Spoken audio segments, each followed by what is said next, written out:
There are places in the universe where humanity was never meant to go. Places where the laws of physics become a roaring, incandescent forge that can unmake matter in an instant. These are the coronas of stars, the fiery atmospheres of creation's own engines. And Dr. Cora Valen, a unique blend of astrophysicist and Top Gun pilot, made her living in those places. She was a Helio-Lancer, an elite and solitary professional who flew a specialized, needle-like ship called the Icarus 7 into the very heart of the fire. Her job was to skim the surface of suns, deploying terraforming catalysts that would, over millennia, subtly alter a star's radiation output, making its distant planets more habitable. It was a dangerous, breathtakingly precise, and profoundly lonely job.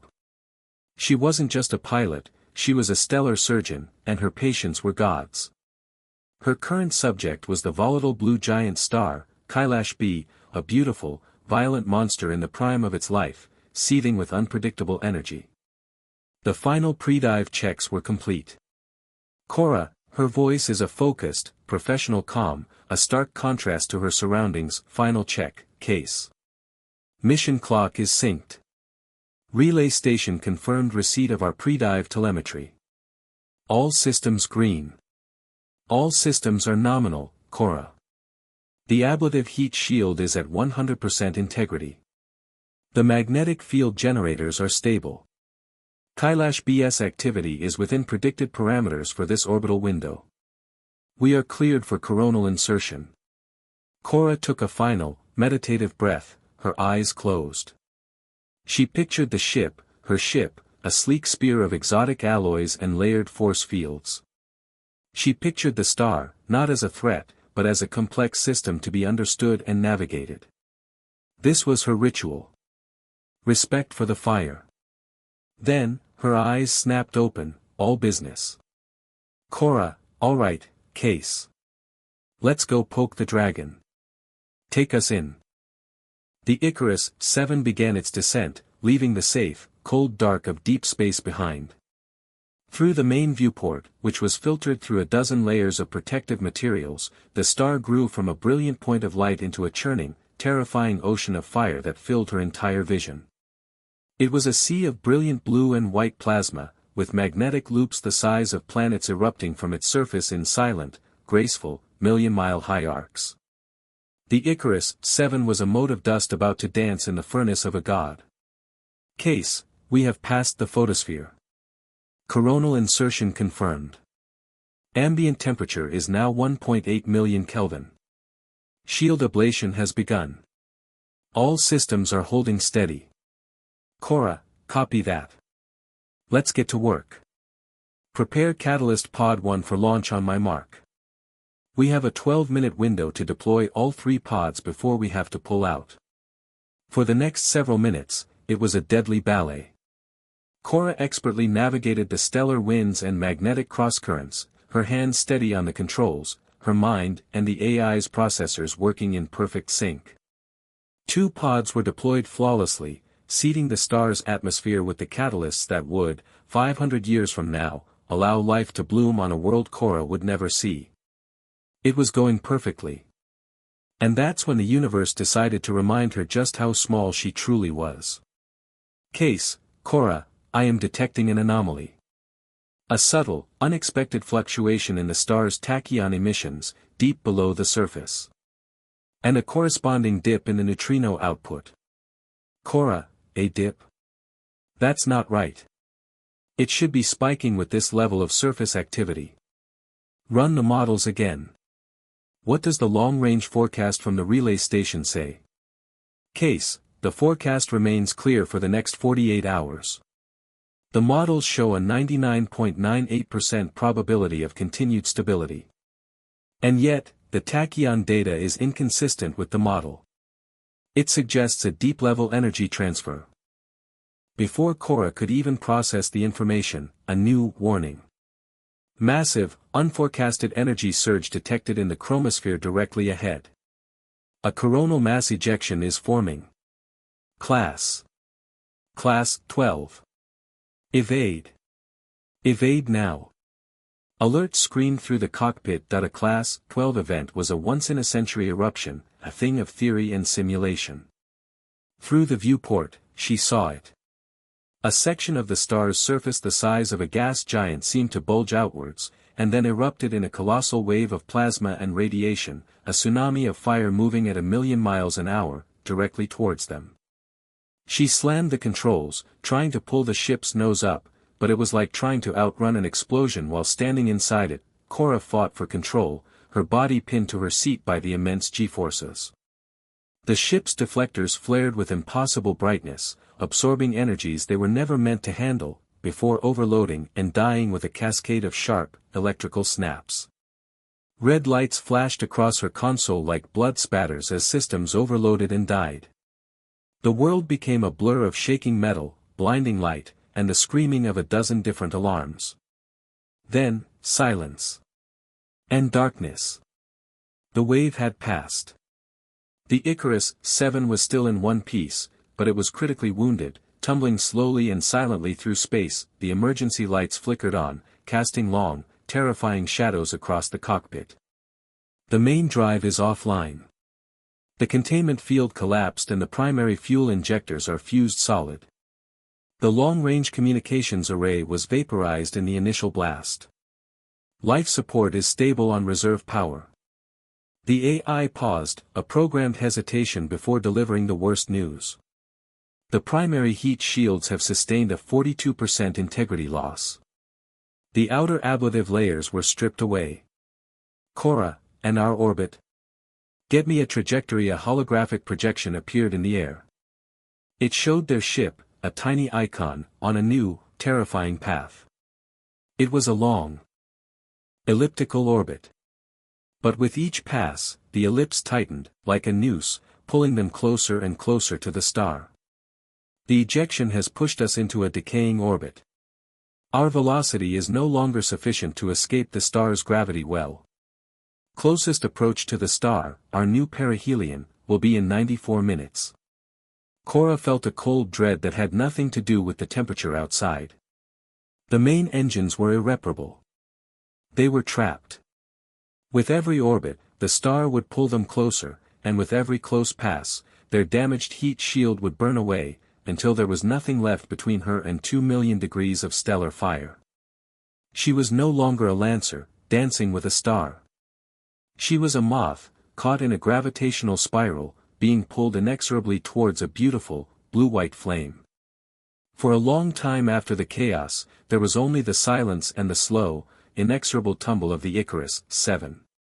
Cora Valen, strapped into her command chair, forced her mind back from the brink of shock, pushing down the primal terror with the iron will of her training.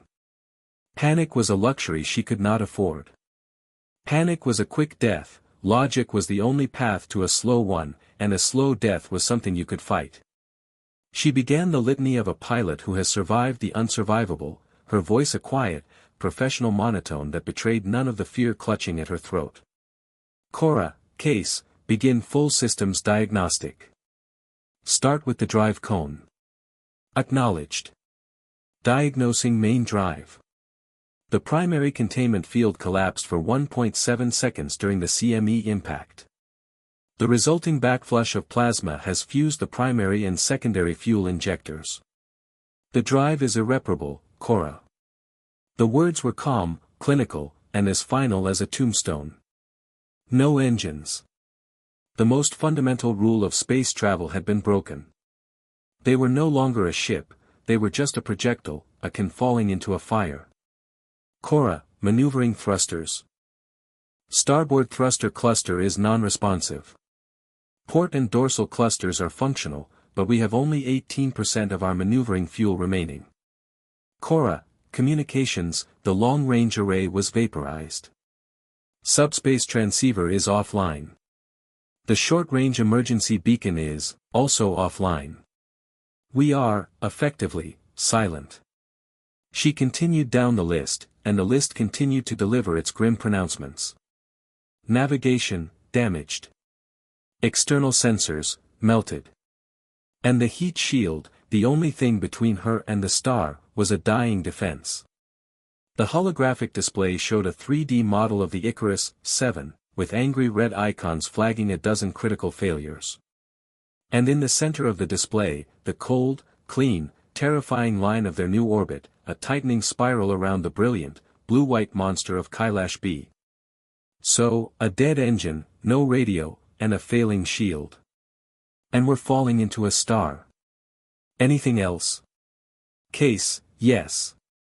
The internal chronometer is functioning perfectly. According to its calculations, we have 7 hours and 31 minutes before the heat shield structural integrity falls below a survivable threshold. Cora closed her eyes. She thought of her training, of the thousands of simulations she had run. There was no simulation for this. No procedure. The corporate handbook had a chapter for engine failure, and a chapter for communications failure, and a chapter for shield damage. But there was no chapter for all of them at once, while trapped in a star's gravity well. The official procedure was to accept the inevitable. She floated out of her chair, the lack of artificial gravity a constant reminder of their powerless state, and looked out the viewport. Kailash B was a vast, silent, beautiful engine of destruction. She had spent her life studying them, admiring them, dancing with them. The irony was almost too perfect. To be an expert on stellar phenomena, and to be killed by a stellar phenomenon. The universe has a dark sense of humor. Humor is a subjective human construct. I can confirm, however, that our situation is, from a mathematical standpoint, deeply ironic. The probability of survival, based on available resources and standard operational procedures, is 0%. That was it. That was the phrase that broke her trance. Standard operational procedures. Then we need a new procedure. Her voice was no longer quiet. It was sharp, energized. The scientist in her, the problem solver, was pushing past the terrified pilot. Case, you are a cognitive and analytical survival engine. The S in your name stands for survival. Let's survive. She began to pace the small cockpit, a caged mind refusing the bars. Cora, we can't push our way out. We don't have the thrust. But we're not in empty space. We're inside a dynamic, powerful system. We can't fight the star, so we have to use it. We can't push, but maybe we can nudge. She stopped, her eyes wild with a new, insane idea. The magnetic field generators. They're still operational, right? Affirmative. Their power source is isolated from the main drive. They're designed to scoop charged particles, to pull things in. Can we reverse the polarity? Create a powerful, short-burst repulsive field. The hardware could theoretically handle it. A sustained repulsive field would overload the emitters, but a timed pulse is possible. However, the force generated would be insufficient to alter our orbit meaningfully. It would be like trying to divert a freight train by throwing a rock at it. Not if we throw the rock at the right time. Kailash B is covered in magnetic field loops, right? Like giant arches. If we time the pulse for the exact moment we pass through one of those loops at perihelion, we could push off from it. Like a surfer catching a wave. It would be a tiny nudge, but a nudge in the right direction. The plan was born. A desperate, beautiful, and probably suicidal piece of orbital mechanics. But it wasn't enough. That's only at the closest approach. What about the rest of the orbit, at aphelion, when we're farthest away? We're moving slower then. More susceptible to smaller forces. She looked at a schematic of the ship's exterior. The radiator fins. They're made of ultralight, high-reflectivity alloy. Their purpose is to vent heat. What's their total surface area? 200 square meters when fully extended. Cora, the stellar wind at this proximity, it's more like a hurricane. Can we use the fins as sails? Can we angle them to catch the wind and use it to push us, just a little? The AI was silent for several seconds as it ran the complex calculations. Case, deploying the fins would introduce significant rotational instability. You would have to use the remaining maneuvering thrusters constantly to keep us from tumbling out of control. It would be a delicate and exhausting process. But, the math is sound. The constant pressure from the stellar wind would, over the course of the next 5 orbits, provide a small but cumulative outward acceleration. There it was. A plan. A mad, cobbled-together, patchwork plan that relied on using 2 different systems for purposes they were never designed for. The odds were infinitesimal. But they were no longer 0. Then that's what we're doing. For the next 7 hours, we are a magnetic surfboard and a solar sailboat. Get to work, Case. Write me a program to control the magnetic pulse. I'll handle the flying. The next hours were a blur of intense, focused work. As they began their first terrifying dive back towards the star for their next perihelion, Cora felt the heat begin to rise once more. The ship groaned, a dying beast protesting this new abuse. Through the viewport, the star grew, a beautiful, mesmerizing maw ready to devour them. Case, approaching perihelion.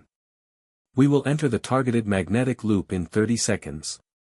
The cockpit temperature is now 60 degrees Celsius. Shield integrity at 51%. She gripped the controls, her eyes locked on the holographic display that showed the invisible magnetic fields as shimmering, blue ribbons. 10 seconds. Firing solution is locked. 5. 4. 3. 2. 1. The ship shuddered, the groan of its metal frame echoing in the small cockpit. They had survived the pass. The insane first step of their plan was complete. Cora let out a ragged breath she didn't realize she'd been holding, her body trembling with adrenaline. But the real question remained. Case, run the new trajectory. Tell me it worked. Did we change anything?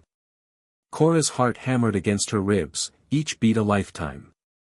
She stared at the holographic trajectory display, waiting for the numbers that would define the rest of her very short life. The first magnetic surf was complete. They had survived the pass. But the question remained, had it made a difference? Case, run the new trajectory. Tell me it worked. Did we change anything? Trajectory updated. The magnetic pulse, combined with the subsequent solar sailing phase, has altered our orbital aphelion. We have gained an additional 840 kilometers in altitude. A tiny spark of triumph flared in Cora's chest. It worked. Her insane, cobbled-together plan had actually worked. 840 kilometers. It was a microscopic nudge in the face of a star's gravity, but it was not 0. Cora, and our survival window? Case, recalculating based on the new trajectory. The survival window has been extended by 12 minutes. Shield integrity is now at 40%. We can survive 4 more orbits. Not 5. The spark of triumph died as quickly as it had come. The plan worked, but it was not enough. It was like trying to empty an ocean with a teaspoon. They were only delaying the inevitable, buying themselves minutes when they needed an eternity. The war of attrition had begun, the next few hours became a grueling, hellish cycle of repetition. They would dive towards the star, the cockpit heating to the temperature of an oven, the ship's frame groaning in protest. Cora, her body slick with sweat and her mind sharpened to a razor's edge by adrenaline, would execute the magnetic pulse, a violent, bone-jarring shudder that threatened to tear the ship apart. Then came the long, slow climb back out to aphelion, where she would deploy the scorched radiator fins, fighting the ship's unstable tumble with the last dregs of her maneuvering fuel. With each orbit, their altitude increased by a few hundred more kilometers.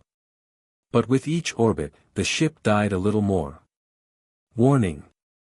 The port radiator fin has developed a microfracture. Its structural integrity is compromised. Using it as a solar sail is now a significant risk. Warning. Shield integrity at 9%.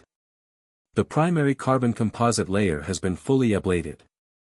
We are now burning through the secondary ceramic layers. After the 4th brutal pass, they were at their absolute limit. The cockpit was a sauna. The ship was a chorus of groans and alarms. Cora was exhausted, her movements slow, her thoughts thick with fatigue. And it was still not enough. Case, trajectory update, Cora. Despite our efforts, our next perihelion pass will be our last. The shield will fail in 27 minutes. The current model shows a 100% certainty of mission failure. This was it. The end of the calculations. The final, elegant, and merciless answer from the universe. She had fought, and she had lost. She slumped in her chair, the crushing heat and the crushing finality of her failure washing over her. She looked out at the beautiful, terrible star and waited for the end. Case, Cora. I have detected a new development. My analysis suggests it does. I am detecting a sympathetic energy surge in the star's southern pole, consistent with the instability that created the first CME. A second, major solar flare is forming. It is a Class 9 event, and its eruption vector will intersect our orbital path in precisely 21 minutes. Any other day, that would be the final nail in the coffin. But now it was something else. A final, terrifying, all-or-nothing lottery ticket. An idea so insane it looped past futility and back into the realm of possibility. Case, calculate the energy output of that CME. The shockwave. If we position ourselves on the leading edge, not behind it, not in it, but on it, can it throw us clear of the gravity well entirely? The AI was silent for a full 5 seconds, an eternity, as it ran the most complex calculation of its existence. The explosive force would be sufficient to provide the escape velocity we require. However, the margin for error is less than 1 second and 3 meters of positioning. If we are too early, the leading wave of gamma radiation will flash fry the ship's systems and you. If we are too late, the plasma cloud will sublimate us into component atoms. The probability of successful execution is 0.01%. So you're saying there's a chance? She gripped the controls, her knuckles white, her weariness burned away by a final surge of adrenaline. Then let's go for a ride. Take us in, Case. Deeper than before. Take us right into the dragon's mouth. The final dive was an act of faith. Faith in math. Faith in herself. Every instinct screamed at her to pull away from the furnace that filled her viewport, but instead, she pushed the Icarus 7 closer, using the very last of her thruster fuel to alter her course, not away from the forming solar flare, but directly into its path. The cockpit was an inferno. The view outside was a blinding, churning maelstrom of white-hot energy. The heat shield, what was left of it, was visibly disintegrating on the monitors, flaking away in burning, molten chunks. Case, shield integrity at 1%. 0%. The shields have failed. Hull temperature is now rising exponentially. The outer hull is beginning to melt. His calm voice was the only sane thing in a universe of fire. The flare will erupt in 10 seconds. 9. 8. Cora could see it now. A dark spot on the star's surface, a knot of impossible tension, was beginning to brighten, to bloom. She held her breath, her hands steady on the controls. 3, 2, 1. Eruption. The star erupted. A vast, silent tentacle of pure fusion fire, 1 billion times more powerful than any weapon humanity had ever conceived, uncoiled from the sun's surface. The Icarus 7 was a microscopic fleck of dust before the tidal wave of creation's fury. At the last possible nanosecond, Cora executed the final maneuver, positioning the ship perfectly on the razor's edge of the expanding shockwave. The universe turned white. The ship was hit, not by the fire, but by the colossal pressure wave of the explosion. The force was unimaginable, throwing the Icarus 7 outwards like a stone flicked by the hand of a god. The ship tumbled, end over end, its systems finally, completely, dying. The last of the alarms went silent. The last of the lights went out. Darkness. And silence. Consciousness returned slowly, like a swimmer rising from a deep, dark ocean. Cora was floating in the cold, dark cockpit, her body a single, massive ache. The only light was the distant, now much smaller, and blessedly less threatening blue-white marble of Kailash B. They were out. They were free, tumbling in the silent dark of deep space. She checked the systems. The ship was a scorched, battered wreck, but the core habitat, the tiny bubble of her existence, was intact. The main reactor was dead, but a tiny, flickering light on the console indicated the emergency life support had kicked in, a final, heroic act from a dying machine. It would give her air and water for a time. For a long, lonely moment, there was no answer.